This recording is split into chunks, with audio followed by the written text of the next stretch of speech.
All right, everybody, this is Sam Taggart with D2D. Just out here kicking it in my hammock. This is like where I just think and meditate, and a lot of the thought braining comes, like all the brainstorming comes from this. So if you're watching this, I'm about to drop some nuggets on a perfect door approach outline. Now, oftentimes we're trying to figure out, okay, how do I craft my pitch? How do I make sure that I get it, hit the right points? How do I make sure that I um, am saying the right things? We get all nervous, we get all antsy, but this outline will work in solar, satellite, pest control, roofing, whatever you're selling. This outline will work. So basically, what I start with, and if you're watching this, just make sure that um, you follow each step, because if you skip a step, all the other steps are negated. So the first step of a door approach is you have break your preoccupation. Now, what that means is you kind of pattern interrupt. You change how they're thinking, because you got to put yourself in their shoes. They're like, who's this stranger that's knocking on my door? Who's this guy that came unexpected? I'm eating dinner, whatever. And so you got to do something that throws them out of their comfort zone, like, and just asking them good questions, saying something that's totally random. A lot of people know me as riding the scooter. I'm the scooter kid. And not everybody's going to go out and ride scooters, but at the end of the day, I use it to my advantage. I go, hey, like my ride? And they're like, what? Oh, I thought that was my kids. And then they're like thinking about scooters, and they're thinking about their kids. They're not thinking about the football game. They're just watching. So making sure that you have a solid pattern interrupt right at the beginning. In your first 30 seconds, you got to catch their attention. So I'd listen to the podcast first 30 seconds on DDD.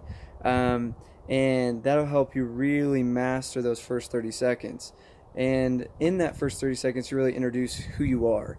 Because a lot of times we forget, like, okay, I'm Sam, I'm with X company. And we just kind of like start rambling on, and they're like, wait, who are you? And it's okay to like say who you're with, what company you're with. Sometimes you might hold your cards to letting them know what the product is, and that's just being strategic based on the area. Now, the second thing is what you're doing. So this is really where you would go into what you're doing. And in the DD University, we're going to really talk about like the super ins and outs of this, but I'm just going to give you the overview. So the what you're doing has to be almost like your thesis statement. A lot of people call it a pre-frame. And so you kind of just set up like it's almost like a pre-close right at the beginning. So you're like, okay, what I'm doing is I'm helping a few people out in your neighborhood do this, Y, Z. Or, hey, you've probably seen the trucks, or you've probably seen with your neighbors. Have you seen me kind of in and out of your neighbors? So what we've been doing is X, Y, Z. And so a good what, a lot of people use marketing. A lot of people use, just earning your business or a fundraiser or getting the word out or whatever. You have a powerful like what and then why you're doing it. Because a lot of people don't understand like explaining and justifying why we're doing what we're doing. So making sure that you set up like, okay, so here's what I'm doing and this is why I'm doing it. And with the why you're doing it, you really explain what's in it for them and what's in it for you.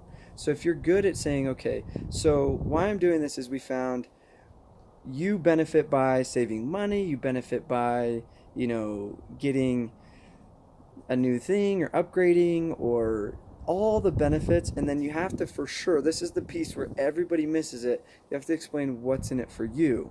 So when you explain what's in it for you, it kind of takes the whole, this sounds too good to be true, what's the catch, out of the what's in it for them. So it's a way to just be like, well, obviously I get something from this. So by saying like, oh, well, we get kind of marketing, or we get a new customer, and I get to go on a trip to Hawaii, and I get blah, blah, blah, I reach my goal, or I get a sign out, or whatever your what's in it for you has to be justifying why you're giving them such a good deal or what's in it for them. Then the fourth step is the pullback. So you basically pull back and you say, okay, so not everybody's a good fit. We want to make sure we give it to the right people. We got to see if your thing qualifies, if you qualify, or whatever your pullback is.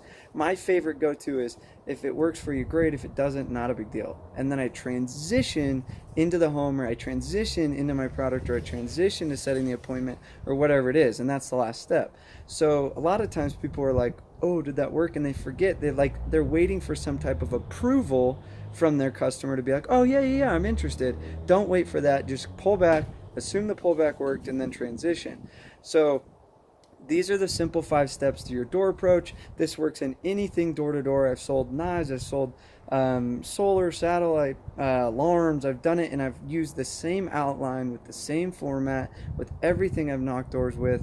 And I'm going to go into DDDU, I'm going to go into all the details of exactly how to do it for each industry. So make sure you subscribe to this link and you follow us on Facebook and YouTube, and you go get the course, DDD University. It's going to be awesome. So you can pre-order by just going online right now. So you guys are awesome. Love you.